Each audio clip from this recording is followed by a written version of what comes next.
Good evening, everyone. How's everyone's evening going? My evening's going pretty fantastic. I just got done watching a great show. You may have heard of it. It's called Under Siege.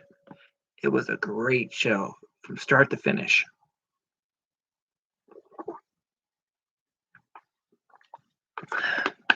But let's get down to it.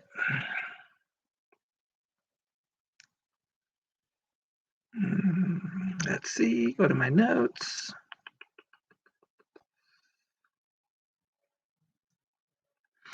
Under Siege kicks off with Brian Myers versus Black Terus. This was a hard-fought fight for Myers, but with a poke to the eye to Black Terus and a roster cut, Brian Myers won. He keeps finding a way to win, doesn't he?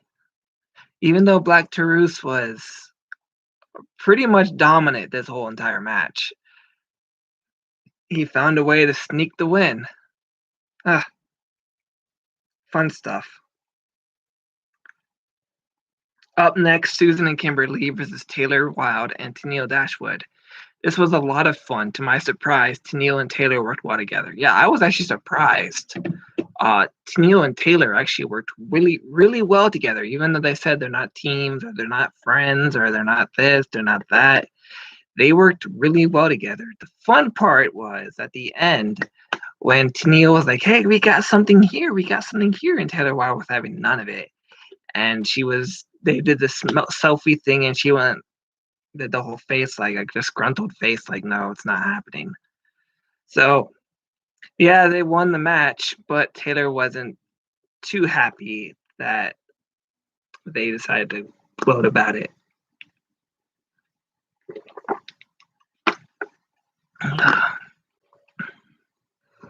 Next up is the four-way tag team match for the number one contendership. Ace Austin and Madman Fulton, TJP and PD Williams, Triple XL Larry D and AC Romero, Rohit and Shira. This match was absolutely nuts. Like, it was totally insane. A lot of shit went on to call. I couldn't call the whole entire match. I'm not a commentator. That match was insane. A lot of shit got thrown in. But the win goes to Ace Austin and Madman Fulton.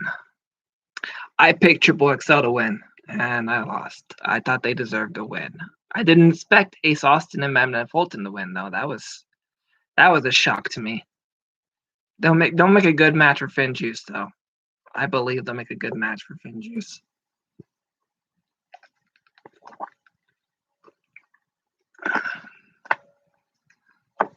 Next up is W. Morrissey versus Willie Mack. This was an absolutely brutal match. It was brutal. W. Morrissey was on a complete rampage and just totally gave it to Willie Mack for the whole entire match. And then at the end of the match, he gave more to Willie Mack. Like, Willie Mack was thrown through the ringer on this one. And after the match ended, W. Morrissey won.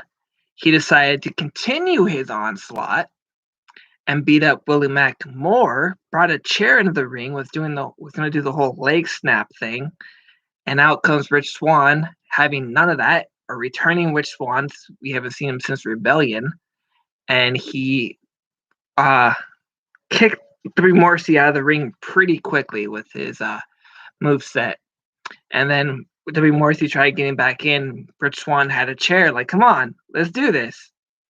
And W. Morrissey was having none of that. He didn't want any of that. So I thought that was fun. Good shit. Next up is the Knockouts Tag Team Title Match. Jordan Grace and Richard Ellering versus Fire and Flava, Kira Hogan, and Tasha Steelz.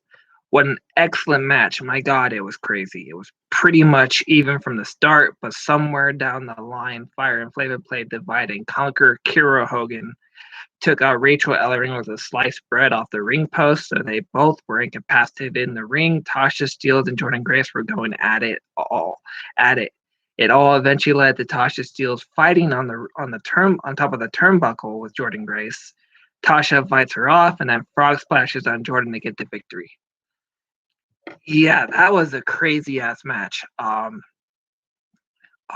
and Flavor are now then two-time knockout tag team champions. So that's crazy.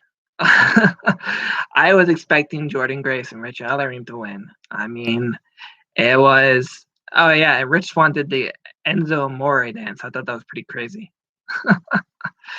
Good call, Jared. I forgot about that. So yeah, Fire and Flavor are now the new Knockouts tag team champions, and they have no contenders. So we'll see how that plays out. Maybe Jordan and Grace and Richard Ellering will get a rematch. Here is to the match of the night. Match of the evening. There was a lot of good matches tonight, but Josh Alexander versus El Phantasmo. What a strong physical match. A lot of shit went down. Like, a lot of shit went down. I can't call it. As El Phantasmo flying around the ring, doing his little ring rope gymnastics. But he did some heel antics, like a nipple twister, slapping the face 3 times. Really angering Josh Alexander to make him make a mistake, but Josh Alexander doesn't make mistakes. And it cost him in the end. Yeah, you pissed off Josh Alexander, and it will cost you in the end. And Josh Alexander retains with a submission victory. Good shit. Good shit. Good shit. Next up, Deonna Purrazzo versus Havoc. This match was a lot better than I thought it would be. For the most part, it was a one-sided favoring Deonna Purrazzo, but in an instance, Havoc regained some control.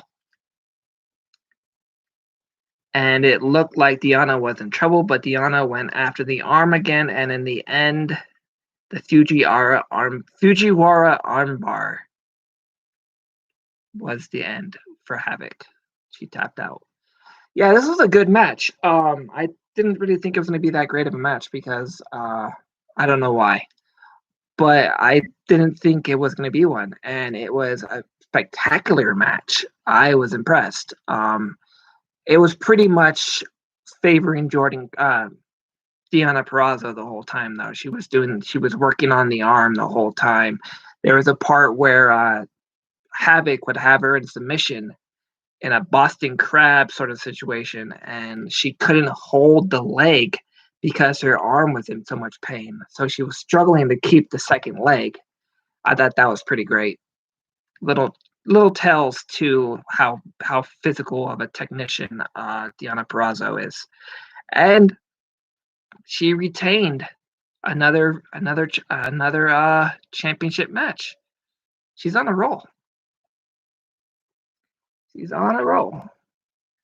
Next up is a 6-man tag match: Finn Juice and Eddie Edwards versus the Good Brothers and Kenny Omega.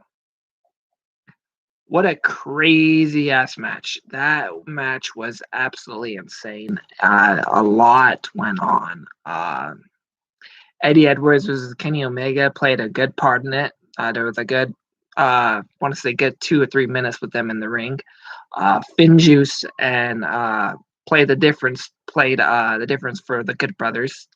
And a lot of good stuff happened in this match that I can't really explain because was just a lot. You would have to go back and rewatch it because it was one of the show stealers of the night. But as I said last night in my video, that Finn Juice and Eddie Edwards will win, and they did, and Kenny did not eat the pin. Kenny did not eat the pin. Carl Anderson did. So yeah, it was a great match. Next up is a 6-way scramble match. Another crazy ass match. A lot of shit happened. Everyone was getting their shit in.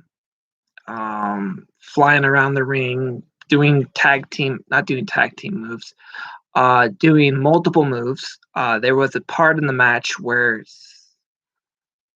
it wasn't absolutely insane. I don't know how to call it, but it looked like Sami Callihan was about to win it. He was about to win it, and then the Good Brothers come out and interrupt his package pile driver. So they took him out of the match.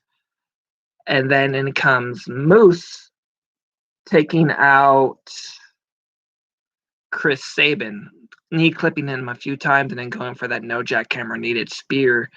And Moose is now #1 contender. Great match. Great fucking match. If you have any chance to see it again or have missed it, go back and rewatch it. It was a great show from start to finish. There was not many storyline parts. There was one scene with Swinger Palace, and it involved Triple XL being kicked out of the Swingers Palace because Larry D made a snide remark about Swinger only winning tag team champions because Simon Diamond carried him the whole way. So Swinger was like, "Okay, you're 86th. Get out." Hernandez had to force them out. So I think that will set up a match between Swinger and Hernandez versus Larry D and AC Romero for maybe a BTI match or a tag team match down the line. But Moose will now face Kenny Omega at Against All Odds. It is set. The match is made. Impact has posted it. It is my thumbnail. It's going to be insane. And we're going to see Moose bring back the title home. One person can beat Kenny Omega. It's freaking Moose. Moose is a beast. And he's going to bring the title back home. Otherwise, he's going home. His contract's up in June, so it's all up in the air. But I have total faith in Moose in bringing back the title. I will read the comments now. Black Terus will get a rematch, possibly. I picked Ace Austin and Madman Fulton to win. Good choice. Decay versus Finjuice. Good match. Rishwan was doing Enzo Amore's dance. Yes, he was. Jordan Grace and Richard Ellering will get their rematch. Yeah, I believe they will. The Iconics should show up to Impact and challenge Fire and Flavor for Knockouts Tag Team Championships. We got a long way to wait, though, for that. You got Against All Odds to go through first. Deonna Purrazzo versus Taylor Wilde for Impact Knockouts Championship at Impact Slammiversary. Sounds like a great match. Where's Falaba? Good question. Moose will beat Kenny Omega for Impact World Championship at Impact Against All Odds. More than likely, he will. I think he will. Anyways, guys, that is the end of my video. I'm sorry if I didn't really explain things clearly. I'm still shocked and awed from what I saw tonight. So yeah. I will be doing a video. I will be doing something with the TNIAW channel tomorrow. I will be doing talking points with them. So that should be fun to look forward to. You can find them on Talking Nonsense About Impact Wrestling. They have a channel on YouTube. All you gotta do is put Talking Nonsense, and I think they pop up. They will be doing a show. I don't know if they'll be doing it on Twitch or will go to YouTube, but the show will eventually go to YouTube. So that should be fun to look forward to. I always like working with them. Sammy might get his revenge on Good Brothers. Yeah, I think he will. They'll start something with the Good Brothers.